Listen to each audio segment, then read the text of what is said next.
그리스도인의 자유와 양심의 자유에 관한 두 번째 시간이자 또 마지막 시간이기도 합니다. 3, 4항을 살피면 될 것 같습니다. 그리스도인에게 자유 또 양심의 자유라고 할 때 이 자유는 모든 사람들 피조물들에게 주어진 하나님께서 애초부터 주셨던 그러한 축복이기도 합니다.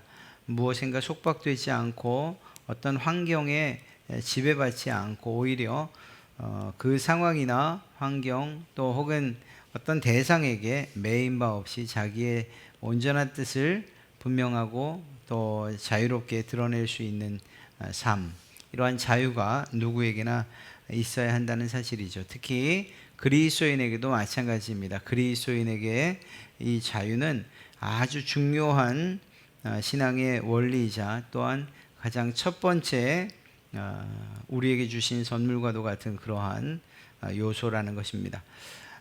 이 자유는 우리 안에서 스스로 발현되어서 하나님을 우리가 우리의 자유의 의지를 가지고 우리의 뜻을 가지고 무엇인가 구속되고 속박되거나 억압당하거나 아니면 어떤 하지 않으면 무슨 일이 일어날 것 같은 이러한 공포심으로 하나님을 믿는 것이 아니고 우리에게 주어진 이러한 자유로운 마음으로 하나님을 진심으로 섬길 수 있고 사랑할 수 있다면 이것처럼 좋은 일이 어디 있겠습니까? 그리고 그것이 우리에게 주신 바 자유라는 사실을 우리가 지난 시간 살펴보았습니다. 오늘 여러분들과 함께 살펴볼 3항과 4항에 대한 자유는 이 자유라고 할 때에 그것이 방종이나 혹은 나만의 자유, 내 중심의 자유 때문에 공동체를 깨지 않아야 한다는 이러한 내용과 또 한 가지는 교회 안에서 이 자유가 교회 안이나 혹은 세상의 권세와 권위들과 대치될 때에 과연 이 자유는 어떻게 때로는 제약을 받아야 되고 또 그 자유가 제약받는다고 할 때에 성경에서 말하는 그리스도인의 자유를 말하고 있는 것인가 하는 거예요. 이 두 가지를 좀 살펴보도록 하겠습니다. 세 번째 항목을 먼저 읽어드리면 그렇습니다.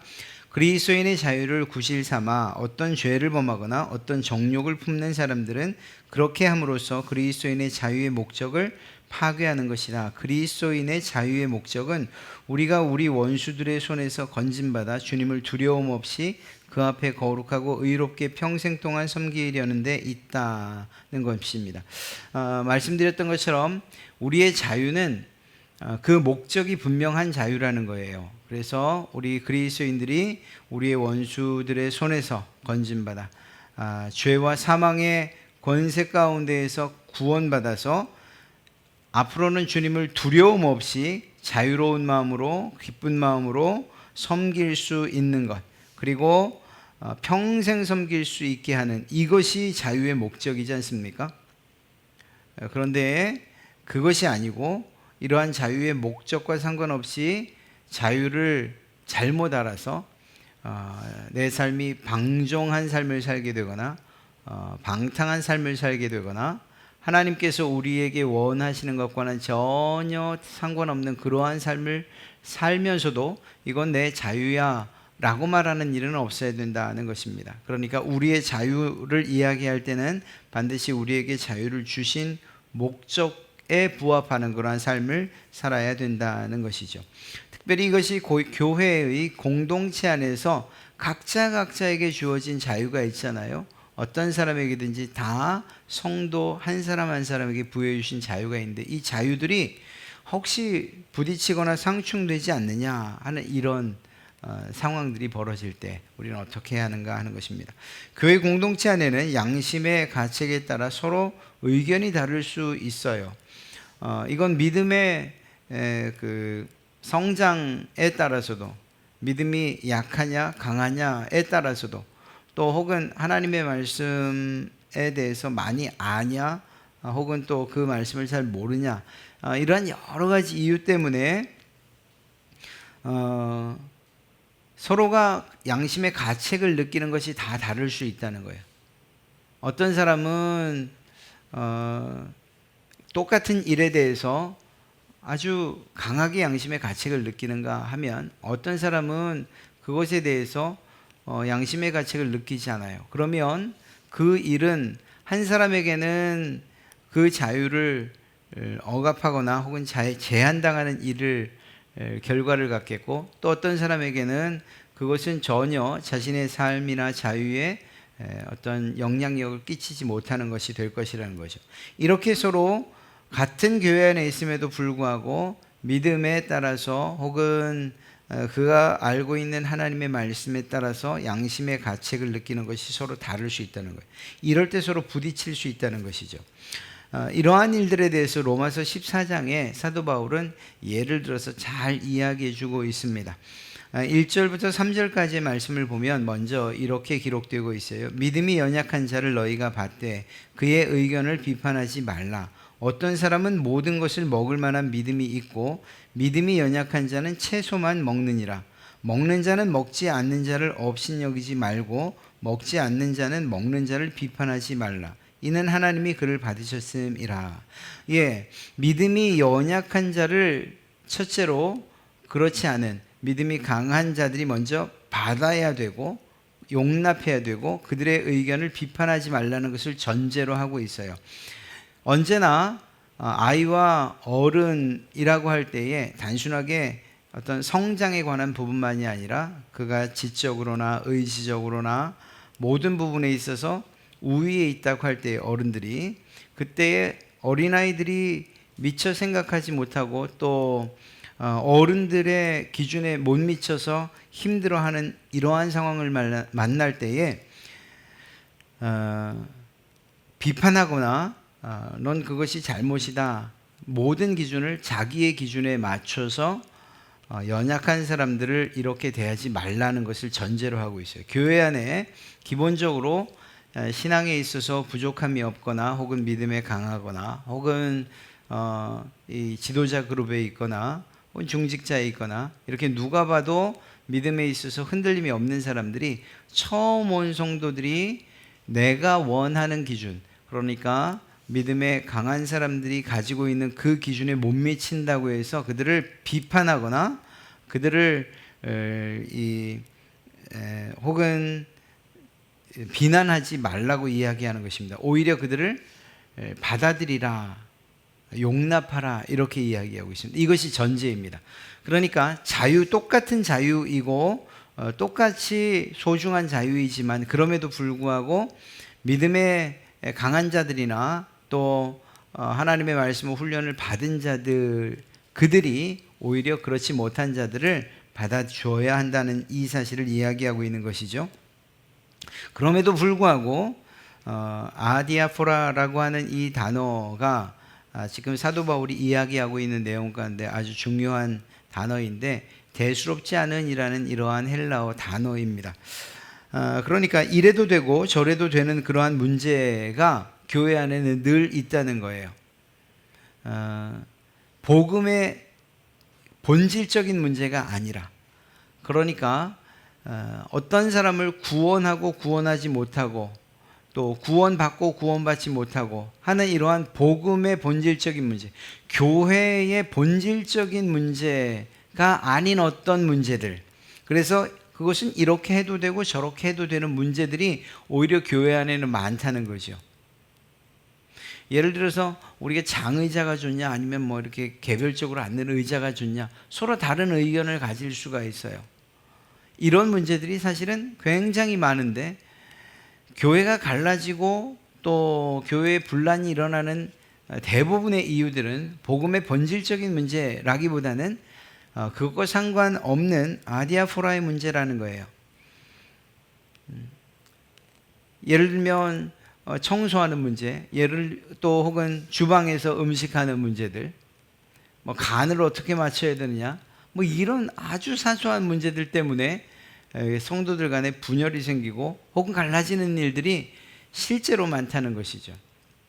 그러니까 교회 안에서 이러한 본질적이 아닌 문제들에 대해서는 1차로 믿음 있는 자들이 그들을 용납하고 양보해야 된다는 것을 이야기합니다. 그렇다고 해서 그가 가지고 있는 양심까지, 이 자유까지도 묵인당하면서 그렇게 해야 된다는 말은 아닙니다만, 그러나 그리스도인들의 의견이 이렇게 다를 때에, 그때에 오늘 사도 바울의 권면에 의한다면 믿음이 연약한 자들을 먼저 받는 마음으로, 용납하는 마음으로, 또 그들의 의견을 비판하지 않는 방향으로 우리가 우리의 자유를 행사해야 된다라고 이야기하고 있어요. 왜냐하면 어떤 사람에게는 그것이 양심의 가책을 느낄 수도 있는 문제이기 때문이라는 거죠. 여기서 지금 음식에 관해서 이야기하죠. 믿음이 연약한 자들은 채소만 먹느니라 이렇게 말합니다. 여기서 모든 것을 먹는다라고 할 때의 이 모든 것은 우상에게 드려진 음식까지도 포함을 하는 거예요. 그 고기까지도. 예를 들어서 교회 안에 이런 실제적인 이런 문제가 있을 수 있죠. 여러분에게 누군가가 제사 드린 그러니까 고사상에 올려줬던 떡을 먹으면 돼요? 라고 여러분에게 물었어요. 그렇게 묻는다는 것은 두 가지일 것입니다. 하나는 그거 먹으면 안 되는 것 아닌가라는 마음을 가지고 물었을 것이고, 아니면 정말 몰라서 물었을 것이고. 정말 몰라서 물었다면 사실은 문제가 되지 않아요. 예를 들어서 여러분이 그것은 음식이기 때문에 그것이 들어오는 것이 우리를 더럽게 하지 않습니다. 하나님께서 이 먹는 것에 대해서 자유를 주셨습니다 라고 말해서 그를 잘 설득시키고 이해시킬 수 있을 거예요. 그렇게 해서 동일한 자유를 누리게 되면 얼마나 좋아요. 그런데 그렇게 묻는 의도가 나는 이걸 먹어서는 안 될 것 같은데, 아직 믿음이 연약해서 그것을 먹으면 안 될 것 같은데 그냥 채소만 먹는 게 낫지 않겠어요? 라고 말한다면, 그리고 그런 의도로 묻는다면, 그러면 먹을 수 있는 사람이 이러한 자기가 가지고 있는 신앙의 기준과 믿음의 기준을 가지고서 그것도 못 먹냐? 그거 먹어도 돼 라고 말하지 말라는 거예요. 혹은 그걸 못 먹는다, 자기는 먹지 않겠다라고 하는 것을 믿음 없는 것처럼 그렇게 이야기하지 말라는 거예요. 이 사람, 믿음이 있는 사람에게는 그것이 양심의 가책이 되지 않아요. 그것을 무엇이든지 다 먹을 수 있어요. 그것이 고사상에 드려졌던 떡이든 아니면 또 다른 음식이든 상관없어요.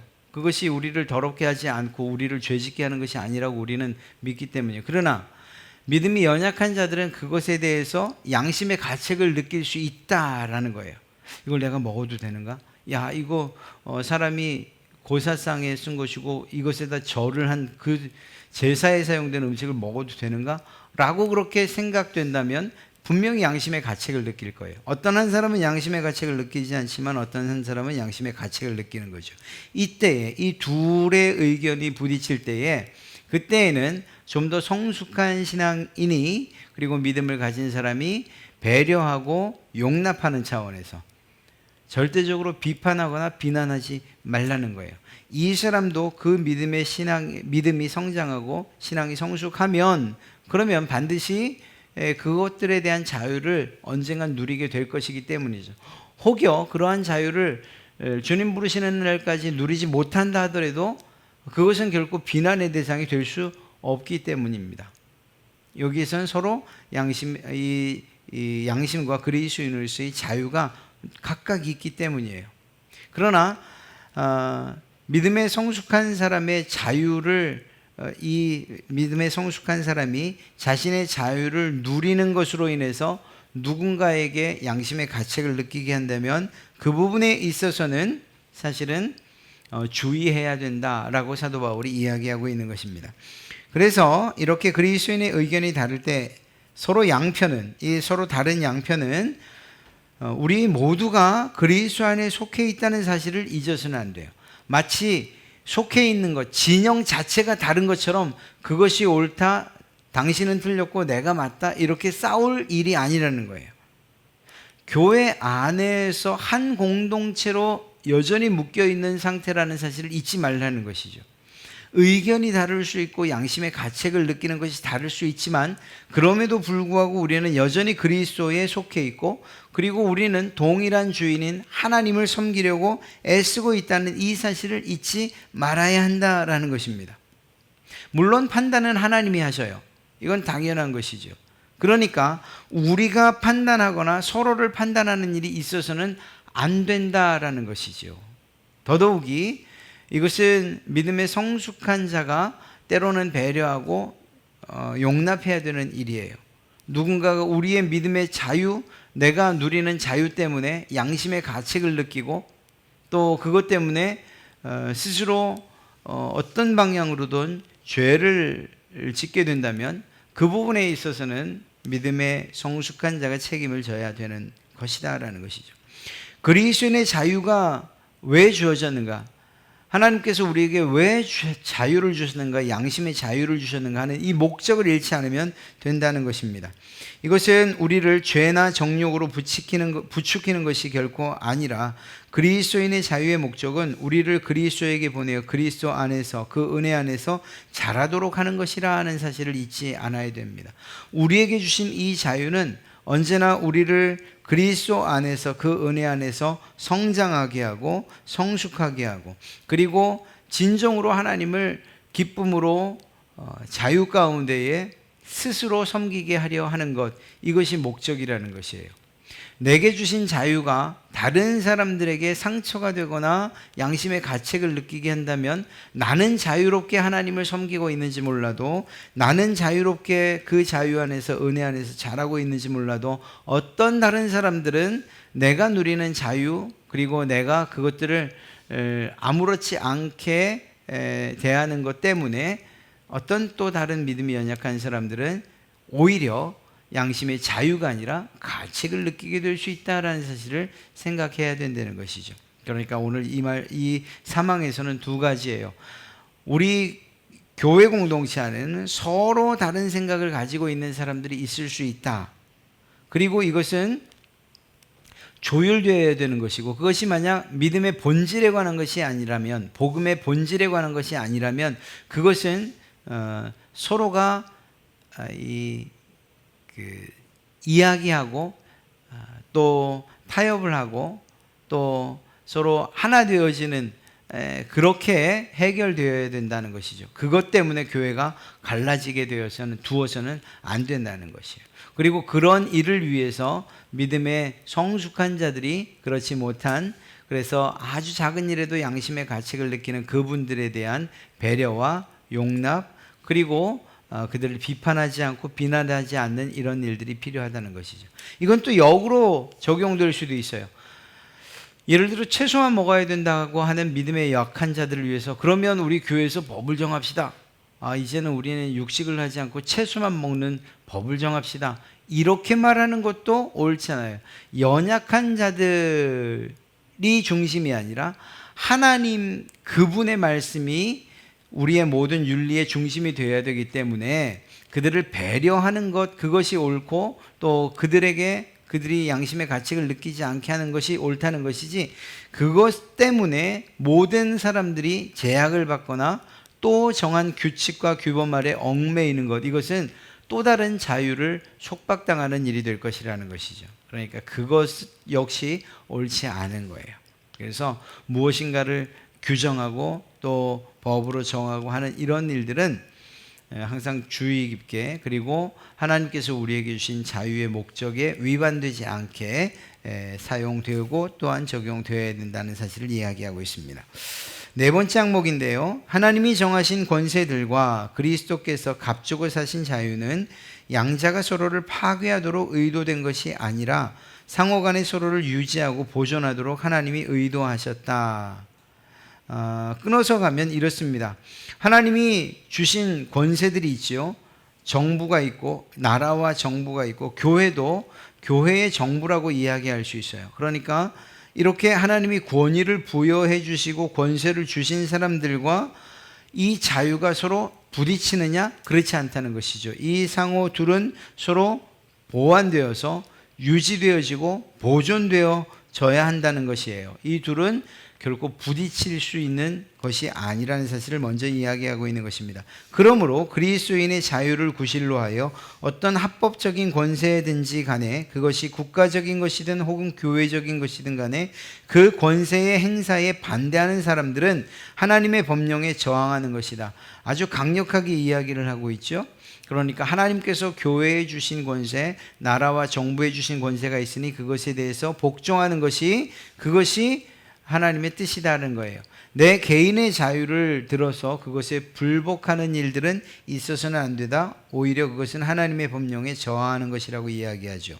그리고 그들이 본성의 빛에 반하는, 또는 신앙, 예배 또는 교제에 관한 것이든 간에 기독교의 일반 원리에 반하는, 또는 경건의 능력에 반하는 그런 잘못된 견해를 발표하고 잘못된 실천을 주장하는 것이 그 자체적인 내용에 있어서든지 혹은 또는 그것들을 발표하고 주장하는 방법에 있어서든지 그리스도께서 교회 안에서 세우신 외적인 평화와 질서를 파괴하는 것이라면, 그러한 사람들은 합법적으로 해명하도록 소환하고 교회 견책에 의해서 고소당할 수 있다. 이것이 무슨 말인가 굉장히 어렵게 써놓은 것 같은데, 하나님께서 주어진 권세가 있고 또 그것이 나라이든 교회의 권세이든 간에 그것에 1차적으로는 순종하고 복종하는 것이 맞아요. 그 권위에. 그런데 그 권세를 가진 사람들이 교회의 가장 일반적인 것들, 복음의 본성에 관계된 것들, 즉 다시 말해 예배하는 것이나 신앙하는 것이나 교제하는 것이나 이런 것들을 하지 말라고 한다거나 그렇게 하지 못하게 하는 여러 다양한 방식들을 가지고 있으며, 더 나아가서 교회의 질서와 평화를 깨는 그러한 법이요, 또한 그러한 권세의 그러한 힘을, 그 권한을 휘두른다면 그때는 반드시 그것에 저항해야 된다라고 이야기하는 거예요. 그러니까 두 가지입니다. 기본적으로 두 가지예요. 첫째는 하나님께서 부여해 주신 권세와 권위자들의 복종해라. 그런데 그 권세와 권위가 복음의 이 가장 핵심이요, 또한 우리의 신앙에 있어서 가장 중요한 요소인 예배나 기도나 모임이나 교제를 못하게 한다면, 그러면 그것에 대해서는 반드시 저항하라라고 하는 것입니다. 이 두 가지를 이야기하고 있는 거예요. 한 가지는 그 권세들에 대해서 내 자유를 이유로 불복하지 말아라. 그러나 그 명령과 또 그들의 권세가 예배하지 못하게 하면, 신앙하지 못하게 하면 그것에 대해서는 우리에게 주신 신앙의 자유로서 또 양심의 자유로서 그리스도인의 자유로서 그것들에 대해서 저항하라, 이렇게 이야기하고 있는 것입니다. 하나님이 정하신 권세가 무엇이 있습니까? 첫째는 교회가 있어요. 그리고 정부 혹은 국가가 있죠. 이렇게 교회나 국가의 위정자들에게 하나님께서 권세와 권위를 주셨어요. 이것은 하나님의 일반적인 은혜예요. 하나님께서 나라를 세우시고 어떤 교회 공동체 또 혹은 사회 공동체를 세우셨을 때 그 자리에 하나님이 그에 걸맞는 권위자들을 세우신다는 거죠. 바울은 이러한 권위에 1차적으로 저항하지 말라고 하고 있습니다. 만약에 정부 관리가 하나님이 명백하게 금하신 어떤 일을 우리에게 하라고 명령하거나 하나님이 명령하시는 것을 하지 못하도록 금지하지 않는다면 우리는 순종해야 되는 거예요. 이 조건이 있어요. 하나님이 명백하게 금하신 어떤 일을 우리에게 하라고 명령하는 거예요. 예를 들면 이런 것은 우리가 당연히 거부해야 되는 거예요. 동성애를 합법적으로 하려는 이러한 시도들은 당연히 거절하고 거부하고 저항해야 돼요. 이유가 뭐죠? 여기에 해당되기 때문이에요. 하나님께서 명백하게 금하신 명령들이지 않습니까? 그것은 죄인데 죄가 아니라는 거예요. 그리고 그것을 인간의 자유를 더 존엄하게 여기고 이 권리를, 인간의 권리를 더 부각시켜서 하나님께서 명령하신 그 명령들을 약화시키고 또 그것들 위에 인간의 자유를 놓으려고 하는 시도들이죠. 그러니까 그것은 우리가 이러한 차별금지법 저항해야 되는 게 맞아요. 그러나 그러한 것이 아니라고 한다면, 그렇다면 저항하지 말라, 혹은 또 그것에 오히려 순종해야 된다, 그 일반적인 법들에 순종해야 된다, 이렇게 이야기하고 있는 것입니다. 그런데 만약에 정부가 우리 성도들에게 기도하지 마십시오, 이제부터 기도하면, 전도하지 마십시오, 이제부터 전도하면, 설교하지 마십시오, 헌금하지 마십시오라고 말한다면 우리는 그 정부에게 불순종할 수 있을 뿐만 아니라 오히려 불순종해야 한다, 이렇게 이야기하고 있는 거죠. 예를 들어서 차별금지법이 시행이 되면 여러분들도 이미 아시겠지만 전도, 공공장소에서 전도 혹은 예수 그리스도만이 우리에게 구원을 주십니다 라고 하는 이런 이야기를 한다 하면 이건 불법적인 일이 되고 또 그것에 대한 벌금이나 또 다른 제재를 받게 돼요. 예를 들어서 지금 그렇게 통과시키려고 하는 그러한 동성애법이 통과되면 동성애는 죄입니다 라고 말하는 이것 자체가 나라의 법을 어기는 것이 된다고요. 지금 우리가 막을 수 있을 만큼 당연히 막아야 하지만 그것이 통과됐을 때에 그것을 하지 말라고 한다고 해서 우리가 그것에 대해서 죄의 복음이 그런 것, 하나님의 말씀이 그런 것을 알면서도 동성애는 죄가 아닙니다라고 말하는 이러한 일들은 있어서는 안 된다는 거예요. 오히려 그것들에 대해서 불순종할 수 있을 뿐만 아니라 불순종해야 한다라고 이야기하고 있는 것입니다. 할 수 있다면 우리가 그런 세상이 오지 않도록 미연에 막는 일들이 중요한 거죠. 그러니까 차별금지법, 그것이 실제 법으로 공포되고 또 그 힘을, 효력을 발하기 전에 우리가 막아야 될 일들이라는 것을 알 수가 있어요. 코로나 상황을 이야기하시는데 그 상황은 지금 이 내용과는 달라요. 왜냐하면 엄밀히 말하면 교회가 예배하지 마시오라고 말하고 있지 않기 때문이에요.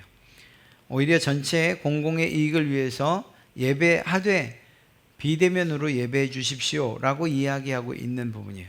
만약에 예배 자체를 금하거나 비대면이던 혹은 어떤 방식으로든 예배 자체를 금하고 모이는 것을 완전히 금하고 그리고 교제하는 것까지도 완전히 금한다면, 그렇다면 그때는 우리가 정말 결연한 각오를 해야 할 때인 거예요. 1차적으로는 하나님께서 부여해 주신 권위 그리고 그 정부나 교회에 복종해야 돼요. 그러나 복음, 그 신앙의 가장 기본적인 것까지 부수고 무너뜨리려고 한다면 그 명령과 그 권위에는 마땅히 저항해야 하는 것입니다. 교회 안에서도 마찬가지예요. 교회 안에서도 교회의 권위를 주신 그룹들, 지도자들이나 혹은 중직자들에게, 그리고 특별히 당회라고 하는 이러한 아주 중요한 이 기관의 뜻에 복종해야 되는 게 맞아요. 그러나 그 뜻이 오늘 방금 이야기한 것처럼 오히려 우리의 신앙을 파괴하고 우리가 제대로 신앙하지 못하게 한다면 그것에 대해서는 당연히 저항해야 되는 것이 맞는 것입니다. 자, 교회의 권위가 상실되지 않도록 해야 되는데 언제 상실되느냐? 참된 교회의 표지를 잃을 때예요. 그러니까 순결한 복음의 선포가 되지 않아요. 복음을 부인하지 않는 것. 즉 다시 말해서 반대로 말하면 하나님의 말씀이 어떤 설교자의 개인적인 의도에 사용돼요. 자기의 뜻을 펼치는데 성경과 복음을 그저 사용할 뿐이에요. 복음의 순수성을 잃어버려요. 그리고 올바른 복음이 선포되지 않아요. 그렇다면 그것은, 그 권위는 이미 상실되었다 봐도 상관없는 것입니다. 교회 안에서. 그러니까 아주 쉽게 얘기를 하면 제가 성경과 상관없는 이야기라든가 혹은 잘못된 가르침을 여러분들에게 전하면 이미 하나님께서 제게 주신 그 권위는 상실했다, 이렇게 보셔도 상관없다는 얘기예요. 교회 안에서 올바른 복음이 선포되어야 되는 것, 그것이 하나님이 주신 권위가 올바로 사용되고 있는 것이기 때문입니다. 두 번째는 성례의 올바른 시행, 성례가 올바로 시행되도록 하는 것, 이것이 권위의 지표가 되는 것입니다. 또 권징, 사실 이 권징에 대한 이야기는 오늘날 교회에서 이 권징이 거의 실현되지 않고 실행되지 않는 부분에 있어 안 되고 있기 때문에 좀 안타깝긴 합니다만, 이러한 권징도 매우 중요한, 그래서 올바른 교회의 표지, 그러면 이 세 가지를 이야기할 수 있어요. 올바른 말씀의 선포, 그리고 바른 성례의 시행, 그리고 권징, 이 세 가지가 올바른 교회, 하나님께서 부여해 주신 권위가 상실되지 않은 교회, 유지되는 교회라고 이야기할 수 있어요. 여기에서 이 순결한 복음, 이 장로교회 입장에서 이 당회는 아주 중요한 역할을 하는데, 그것은 마치 일종의 법정과도 같은 역할을 한다는 것입니다. 교회 구성원 간에 문제가 발생할 수 있지요. 예를 들어서 어떤 사람과 어떤 사람의 개인적인 문제든 신앙 안에서의 문제든 문제가 발생할 수 있어요. 이런 경우에 이 둘이 직접 당회를 찾아오거나 아니면 당회가 그들을 출석하도록 요청할 수 있어요. 그러한 힘을 가지고 있습니다. 그래서 그들의 문제를 원만하게 그리고 잘 해결해 줘야 되는 것이고, 또 그 해결을 받아야 되는 거예요. 그것이 교회의 권위에 복종하고 또 순종하는 방식이에요. 당회가 어떤 문제가 생긴 사람들을 오라고 했는데 그것에 대해서 거절한다, 이것은 권위에 대한 불복이기도 합니다.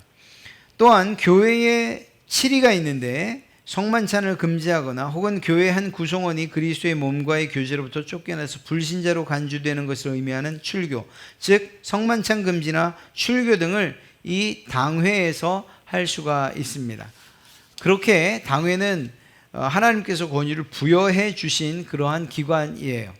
이러한 당회가 합법적으로 그 권위를 성경적으로 행사하고 있다면, 그렇다면 그 당회의 뜻에 순종하는 것이 옳다는 것이죠. 만약에 저항한다, 이것은 하나님의 명령에 저항하는 것과 같다, 이렇게 우리의 믿음의 고백, 이 신앙 고백을 했던 우리의 선배들은 이렇게 이야기하고 있습니다.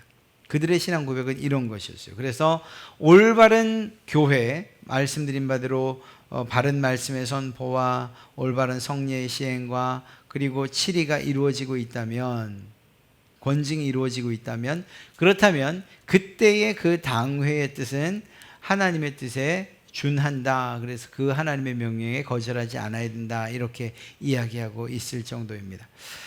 그리스도인으로서의 자유는 가장 중요한 것이 무엇이냐? 자기 자신만을 위한 것이 결코 아니라는 거예요. 그렇다고 해서 단지 다른 사람을 위한 것이다, 이렇게 말할 수 없고요. 더 정확하게 말하면 그리스도를 위한 자유여야 한다라는 것입니다. 그리스도의 몸된 교회를 위한 자유여야 돼요. 그것들을 무너뜨리는 방식으로 내가 더 중요하기 때문에 하나님의 권위나 혹은 권위를 부여받은 당회나 혹은 그것들을 시행하는 일들보다 내 자유가 더 중요하다고 말해서는 안 된다는 것입니다. 오히려 그리스도를 위한, 그리스도의 몸된 교회를 세우는 이 일을 위한 자유여야 한다라는 것입니다.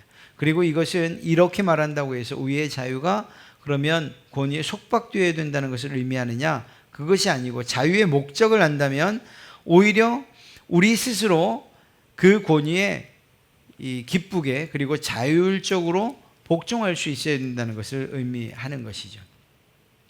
참 어려운 일이긴 합니다. 첫째는 올바른 교회, 그리고 또 그 교회 안에서 결정되는 일들이 정말 하나님께서 기뻐하시는 일인가를 잘 구별할 수 있어야겠죠. 이러한 지혜가 우리에게 필요할 것이고, 또 교회 안에서 생기는 여러 가지 문제들이 그것이 복음의 그런 핵심에 관계된 것이냐, 본질적인 것이냐, 아니면 이건 정말 서로가 양보할 수 있는 비본질적인 문제이냐라는 것들을 구분하는 것도 아주 중요할 것입니다.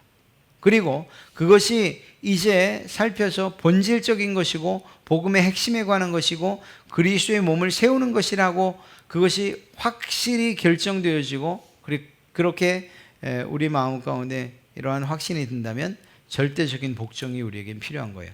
우리의 자유도 중요하지만 그 자유를 가지고서 오히려 복종하는 이러한 일들이 필요할 것이라는 것입니다. 두 가지가 부딪히는 것이 아니에요. 하나님께서 교회에 주신 권위와 개인의 신앙의 혹은 또 양심의 자유가 부딪히고 서로 이 견제하기 위해서 주신 상극에 있는 것이 아니라는 것을 알아야 됩니다. 이 둘은 오히려 서로 상호 보완되고 유지되고 보존되기 위해서 잘 사용되어져야 되는 거예요. 제가 여러분들에게 하나님의 말씀을 선포하고 또 교회를 유지 보존하기 위해서 이제 혹시라도 이제 뭐 우리 교회도 언젠간 당회가 생기겠지만 당회의 어떤 결정들을 이야기할 때에 그것이 여러분들의 자유를 억압하기 위해서라고 그렇게 일단 마음을 그렇게 먹고 당회의 뜻이나 교회의 뜻을 받아들일 것이 아니고 이것이 교회의 몸을 세우는 일이라면 오히려 내가 주신 자유를 기쁘게 사용해야 되겠구나 라는 방식으로 이렇게 사용되어야 되는 거죠. 이런 거예요. 저희 교회에서 보면 재직회가 있고 또 공동의회가 있지 않습니까? 그 전에 아주 중요한 일들에 대해서 위원장님들이나 이렇게 이야기를 해요. 그리고 그것을 교회에다가 이야기해요. 저는 참 감사한 것이 우리 교회는 이러한 어떤 위원회나 혹은 교회의 권위로서 어떤 일들을 하겠습니다라고 이야기할 때에 대부분의 성도들이 여러분들에게 있는 그 자유를 가지고 기쁨으로 순종해 주는 일들이 저희 교회 안에는 굉장히 대부분의 일들이 그렇게 결정이 되어 있어요. 그래서 분쟁이 없는 거예요. 교회에서 어떤 일들을 하겠습니다라고 이야기할 때에 그것들이 참 숙고된 상황 가운데서 선언된 것임에도 불구하고 누군가가 나는 그것을 원치 않으면 내가 가지고 있는 이 자유를 그 권위에 속박당하고 싶지 않습니다라고 말하면 그때부터 이제 분쟁이 생기기 시작하는 거죠. 그러니까 우리에게 있어서는 권위자들에게 있어서 중요한 것은 이것이 정말 하나님께서 기뻐하시는 일인가를 기도하면서 결정해야 되고 또 그것에 대해서 동의하고 따라줘야 되는 성도들 개개인은 이것이 내 자유를 침해하기 위한 것이야 라고 하는 이러한 선입관을 먼저 내려놓고 이 일이 정말 교회를 위한 것인가, 그리스도의 몸을 세우기 위한 것인가, 우리의 공동체를 위한 것인가, 이러한 사실들을 먼저 숙고하는 데에 지혜가 있어야 되고, 그리고 그것이 옳다라고 판단되면 여러분에게 주어진 자유를 가지고서 오히려 기쁘게 그 권위에 복종하고 순종하는 일이 있어야 된다는 거죠. 참 감사하게도 우리 교회는 이 둘이 서로 조화롭게 이 권위와 이 자유가 매우 조화롭게 잘 사용되고 있어요. 그래서 교회가 큰 분란이 없는 거예요. 개개인의 자유를 내가 가지고 있는 이 자유를 주장만 한다면 당연히 부딪힐 수밖에 없죠. 이건 앞으로도 마찬가지예요. 큰 의미에서 교회의 권위와 개인의 자유뿐만 아니라 개개인의 성도들 간의 자유들도 다 각기 다양하게 다 다른데 그 안에서 어떤 문제들이 생길 때 그때에 어떤 한편이 강력하게 주장하는 것이 아니라 오히려 절충하고 합의안을 만들어내는 이러한 일들이 더 중요할 것이에요. 이렇게 주방에서 만드는 음식이 조금 맛 없으면 어때요? 오히려 그것 가지고 다투지 않는 일들이 더 중요한 거죠. 잘하는 분이 좀 더 양보하셔서 연약한 자들 마음 상하지 않게, 그리고 또 그냥 간 맞춰서 먹으면 되는 거니까 말이에요. 교회를 청소하는 일들이나 혹은 또 교회 안에서 어떤 일들을 결정하는 일이나 봉사하는 일이나 정말 좋은 일들을 하면서도 아주 중요한 일들을 하면서도 내 개인의 자유만 주장하다가 서로가 부딪히고 그 일을 못하게 되거나 혹은 깨지거나 하는 이런 일들이 일어난다면 결코 하나님이 기뻐하실 일은 아니라는 것이죠. 우리의 자유 중요합니다. 그러나 자유의 목적이 있다는 사실을 더 중요하게 생각하십시오. 그것은 우리가 그리스도 안에서 그분의 은혜 가운데에서 자라도록 하려는 것, 성장케 하기 위한 것, 그것이 자유의 목적이에요. 자유는 방임과 방종으로 나가서는 안 되고요. 오히려 자율적으로 사용되고 기쁘게 사용되어야 되는 거예요. 그래서 결과적으로는 우리의 신앙이 자랄 뿐만 아니라 교회가 든든히 세워지고 그리스도의 몸된 교회가 아름답게 세워지는 이 일들이 더 중요하다라는 사실들. 오늘 그것이 그리스도인의 자유와 양심의 자유에 관한 이야기였습니다.